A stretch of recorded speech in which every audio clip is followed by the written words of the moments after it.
9:30.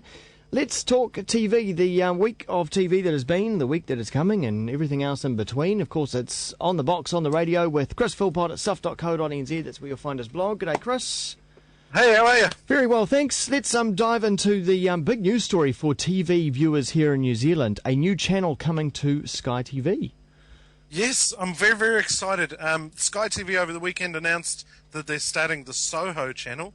I'm still not sold on the name, but still, the content makes up for it. The SoHo channel is just, as I'm just going to read to you from the media release here, because that's the best way to say it. It's a dedicated channel for the discerning television fan, enabling us to offer a compelling selection of content for the engaged viewer. Yeah.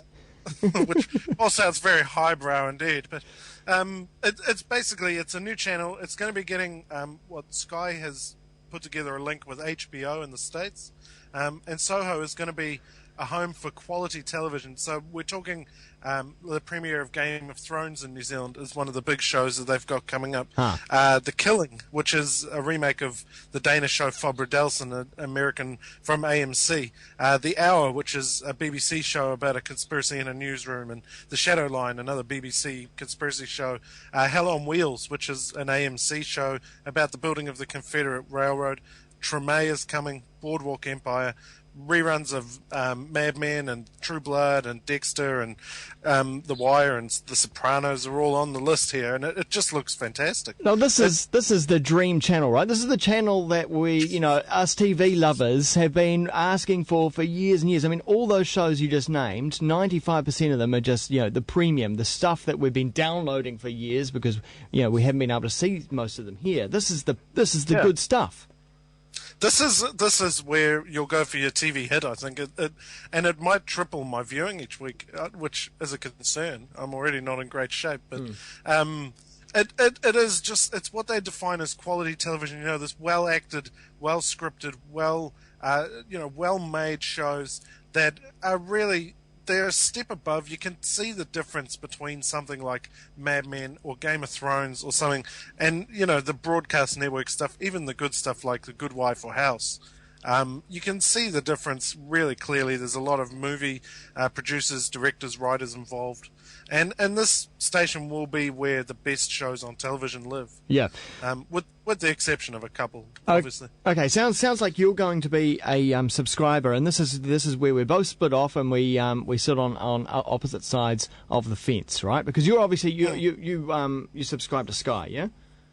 Yeah. Okay, definitely. so I'm not a Sky subscriber because most of the stuff on Sky I don't want to see. So, I mean, there's the free-to-air stuff that I do want to see. I want to see my news, TV1 and TV3, TVNZ7 until that goes, that kind of stuff. But all the rest of all the Sky stuff, I'm not really interested in.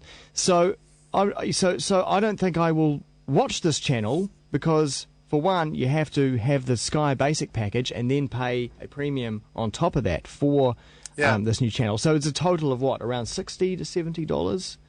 $60 to $70, I think, will be the minimum. If you get a basic Sky subscription, maybe chuck in the sports channels and then chuck in SoHo on top of that.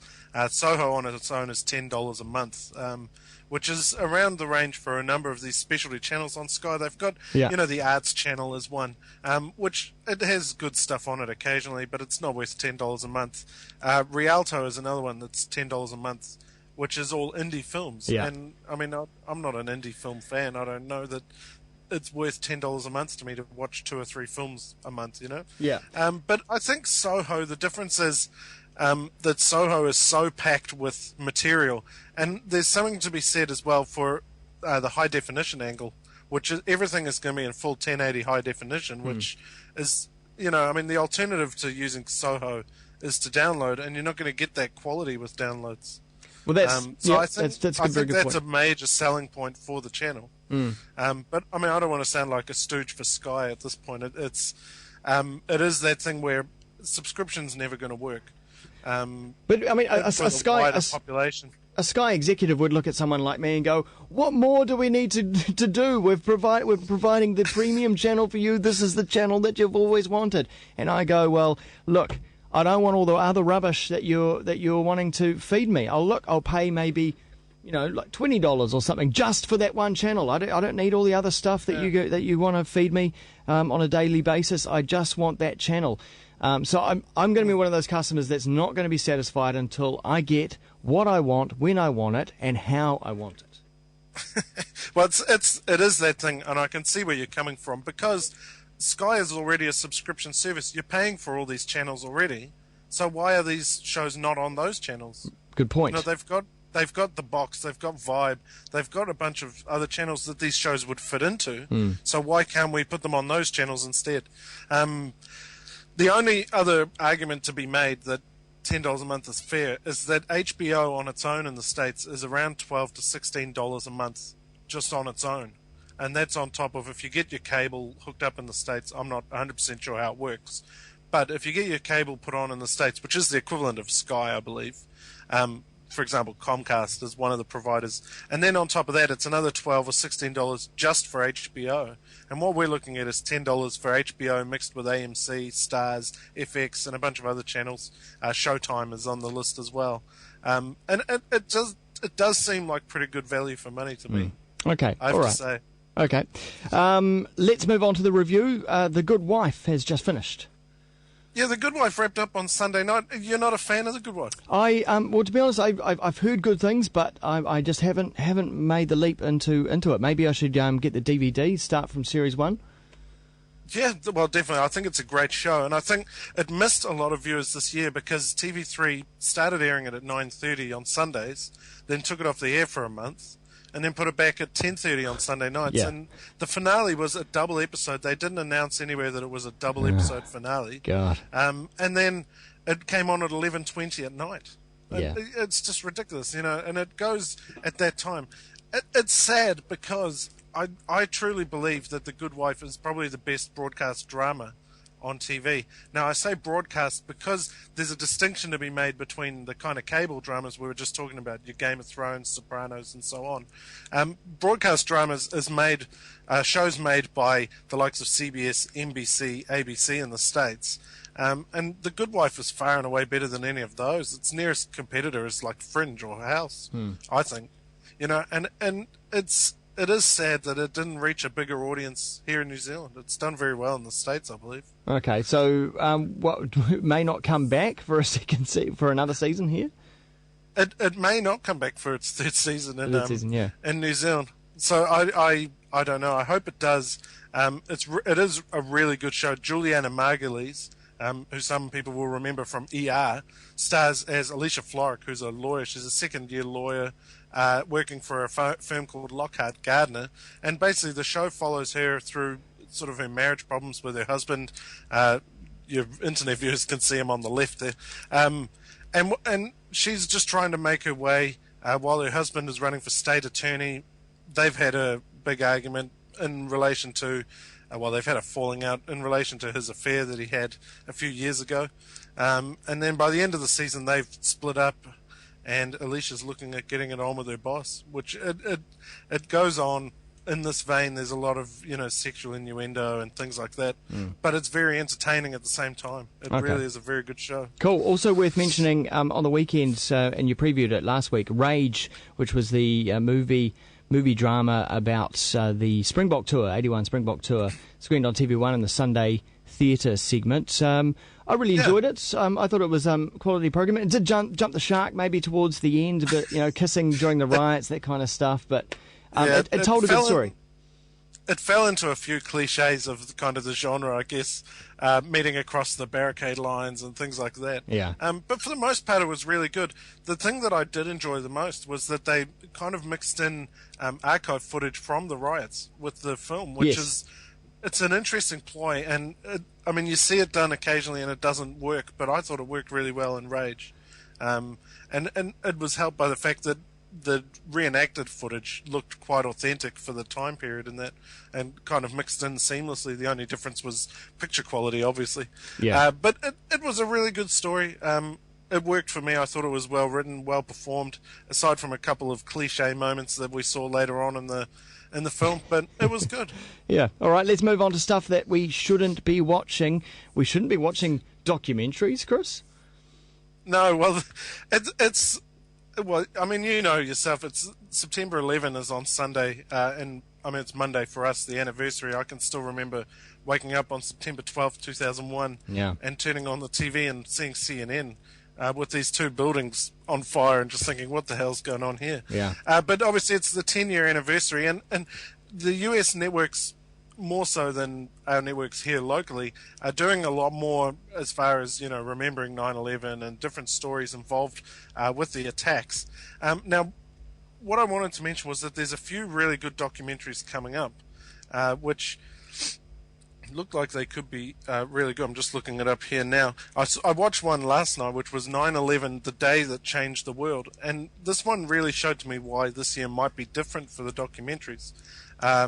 It was made by ITV in the UK and was aired on the Smithsonian Channel in the States. And it was archived footage of the event, of the attacks, sorry, and mixed in with interviews with the likes of Dick Cheney and Donald Rumsfeld and, Mayor Giuliani and Richard Clarke, who was involved there as well. And it was a really good insight to what was actually happening on the day. It kind of just tracked from about 6 in the morning through to about midnight. And it was, mixed in, as I say, with interviews with those, higher-ups in the government. Yeah. And it seems like there's a lot more of that this year. Being the 10-year anniversary, it's kind of a notable date, I guess, in the history of 9/11. And, these powers that be are getting more and more involved in the documentaries and really providing a good insight. Richard Clarke, I believe, is the guy who is one of the sort of terrorism people at the CIA, was actually, in the one I watched last night, quite critical of what happened in the wake of the attacks. And that was interesting to see as well. And I guess the discourse is just becoming a lot more open over there in regard to the attacks. And it's coming through in some of these documentaries. And also one that's been put together by Steven Spielberg. Yeah, there's one called Engineering Ground Zero, I believe it's called. No, hang on, I'm just looking it up now because I haven't seen them all. Yeah. There's one that's Rising, Rebuilding Ground Zero, and it's 6 hours made for the Discovery Channel, which Steven Spielberg has done. And basically it's looking at what they're doing at Ground Zero now, the rebuild of the One World Trade Center that should be finished, I think, in 2013. That one, to get someone like Steven Spielberg involved is a big investment. But that said, that one's on the Discovery Channel. We may see it locally. True. There's a few others. Engineering Ground Zero is one that's on PBS, the public broadcasting service in the States. And that one's about the World Trade Center, the new One World Trade Center as well. And then there's a documentary called Rebirth, which follows people with connections to the attacks from 2011 to now, like tracing their entire 10-year journey. And that's on Showtime, so we probably won't see that one at all. No doubt. A few. And that's one that I'll be looking for when it comes out. That's on Sunday night in the US. So Monday afternoon here in New Zealand. Of course, because it'll all be rugby here. What's coming up on our TV screens this week? Well, obviously we've got the Rugby World Cup opening ceremony on Friday. They announced the All Blacks team this morning, so I'm thinking I'm going to pick Tonga by 5, I think. It's just a really horrible game. But there is some interesting stuff. 24 Hours in A&E starts tomorrow night, replacing Big Fat Gypsy Weddings. And that's a kind of a reality show, cinema verite style reality show. Cameras following the staff at an A&E in the UK as they, kind of the emergency room, I guess they call it here. Yeah. As they go through just a 24-hour day in the life of the emergency room. It looks really interesting, could be quite insightful. I guess I don't know a lot about how emergency rooms work, so I'm kind of looking forward to that. And then on Sunday night at 9:30, there's an interview with George W. Bush on the National Geographic Channel, where he talks about the September 11 attacks. And that could be quite interesting as well. He was missing from the documentary I watched last night. Huh. They had Laura Bush, but they didn't have George W. Yes, of course, we don't hear much from him these days, so yeah, that would be interesting. No, well, he doesn't have much to say, I don't think. Well, the questions, how did you screw it up? How did you screw that up? I just wish he'd done a comedy tour or something like that. That's what he was good at, anyway. He should have, yeah, it would have been entertaining. Chris Philpott is on Twitter, twitter.com/Chris Philpott NZ, and also, of course, the On The Box blog over at stuff.co.nz. Thanks, Chris. No worries, thank you.